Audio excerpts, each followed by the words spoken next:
Real reasons why I dumped APC for PDP. Saraki reveals the real reasons why the President of the Senate, Dr. Abubakar Bukola Saraki, dumped the All Progressives Congress (APC), has emerged. In a statement personally signed by the President of the Senate, Saraki said that he had consulted widely and come to the conclusion of leaving the party due to a myriad of reasons. Saraki, who informed Nigerians about his decision to leave the party, said that the decision did not come easy and that he had tarried for so long even in the face of provocation and ridicule. He insisted that his decision was imposed on him by certain elements and forces within the APC who have ensured that the minimum conditions for peace, cooperation, inclusion and a general sense of belonging did not exist.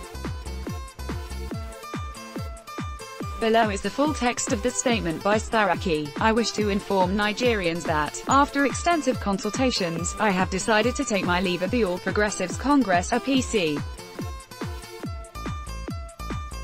This is not a decision that I have made lightly. If anything at all, I have tarried for so long and did all that was humanly possible, even in the face of great provocation, ridicule and flagrant persecution, to give opportunity for peace, reconciliation and harmonious existence. Perhaps, more significantly, I am mindful of the fact that I carry on my shoulder a great responsibility for thousands of my supporters, political associates and friends, who have trusted in my leadership and have attached their political fortunes to mine. However, it is after an extensive consultation with all the important stakeholders that we have come to this difficult but inevitable decision to pitch our political tent elsewhere, where we could enjoy greater sense of belonging and where the interests of the greatest number of our Nigerians would be best served. While I take full responsibility for this decision, I would like to emphasize that it is a decision that has been inescapably imposed on me by certain elements and forces within the APC who have ensured that the minimum conditions for peace, cooperation, inclusion and a general sense of belonging did not exist. They have done everything to ensure that the basic rules of party administration, which should promote harmonious relations among the various elements within the party, were blatantly disregarded. All governance principles which were required for a healthy functioning of the party and the government were deliberately violated or undermined. And all in treaties for justice, equity and fairness as basic precondition for peace and unity, not only within the party, but also the country at large, were simply ignored, or employed as additional pretext for further exclusion. The experience of my people and associates in the past 3 years is that they have suffered alienation and have been treated as outsiders in their own party. Thus, many have become disaffected and disenchanted. At the same time, opportunities to seek redress and correct these anomalies were deliberately blocked as a government within a government had formed an impregnable wall and left in the cold everyone else who was not recognized as one of us. This is why my people, like all self-respecting people would do, decided to seek accommodation elsewhere. I have had the privilege to lead the Nigerian legislature in the past 3 years as the President of the Senate and the Chairman of the National Assembly.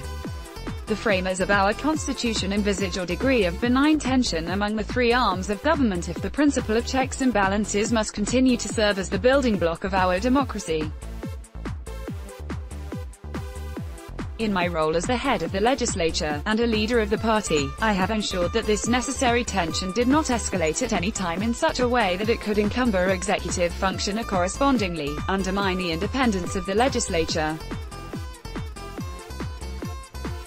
Over the years, I have made great efforts in the overall interest of the country, and in spite of my personal predicament, to manage situations that would otherwise have resulted in unsavory consequences for the government and the administration. My colleagues in the Senate will bear testimony to this. However, what we have seen is a situation whereby every dissent from the legislature was framed as an affront on the executive or as part of an agenda to undermine the government itself. The populist notion of anti-corruption became a ready weapon for silencing any form of dissent and for framing even principled objection as corruption fighting back.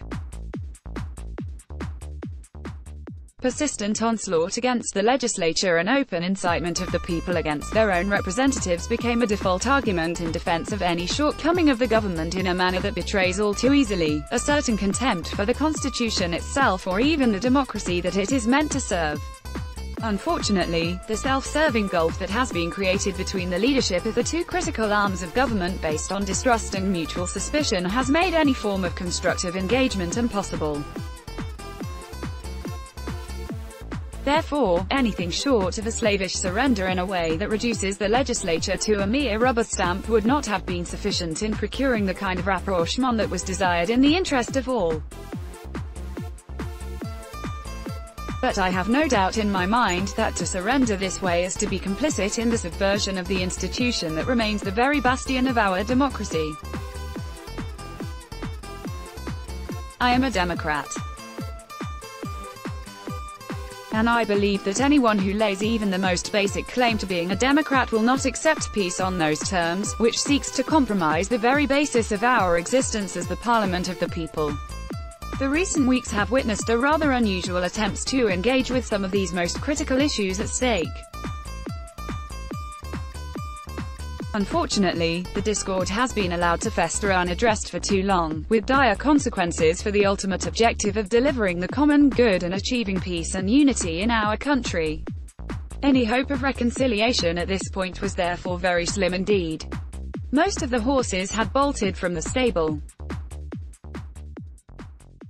The emergence of a new National Party executives a few weeks ago held out some hopes, however slender.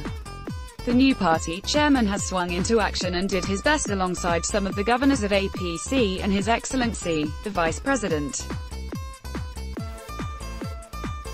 I thank them for all their great efforts to save the day and achieve reconciliation. Even though I thought these efforts were coming late in the day, but seeing the genuine commitment of these gentlemen, I began to think that perhaps it was still possible to reconsider the situation. However, as I have realized all along, there are some others in the party leadership hierarchy, who did not think dialogue was the way forward and therefore chose to play the fifth columnists. These individuals went to work and ensured that they scuttled the great efforts and the good intentions of these aforementioned leaders of the party. Perhaps, had these divisive forces not thrown the cogs in the wheel at the last minute, and in a manner that made it impossible to sustain any trust in the process, the story today would have been different. For me, I leave all that behind me. Today, I start as I return to the party where I began my political journey, the People's Democratic Party, PDP.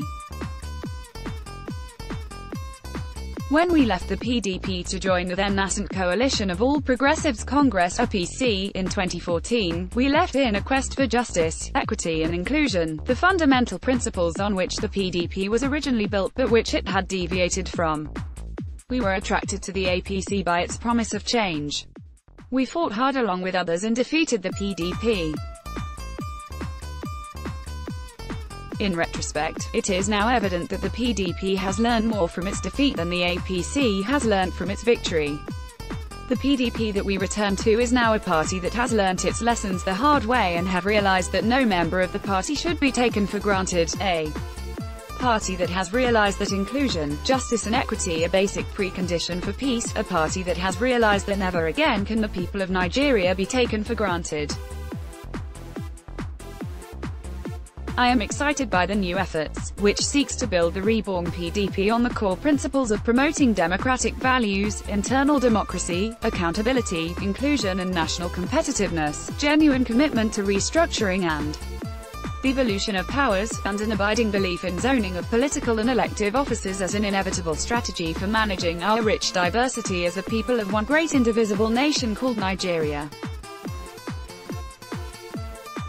What we have all agreed is that a deep commitment to these ideals were not only a demonstration of our patriotism but also a matter of enlightened self-interest, believing that our very survival as political elites of this country will depend on our ability to earn the trust of our people and in making them believe that, more than anything else, we are committed to serving the people. What the experience of the last 3 years have taught us is that the most important task that we face as a country is how to reunite our people. Never before had so many people in so many parts of our country felt so alienated from their Nigerianness. Therefore, we understand that the greatest task before us is to reunite the county and give everyone a sense of belonging regardless of region or religion. Every Nigerian must have an instinctive confidence that he or she will be treated with justice and equity in any part of the country regardless of the language they speak or how they worship God. This is the great task that trumps all. Unless we are able to achieve this, all other claim to progress, no matter how defined, would remain unsustainable. This is the task that I am committing myself to, and I believe that it is in this PDP that I will have the opportunity to play my part. It is my hope that the APC will respect the choice that I have made as my democratic right, and understand that even though we will now occupy a different political space, we do not necessarily become enemies unto one another. Thank you. Abubakar Bukola Saraki, President of the Senate.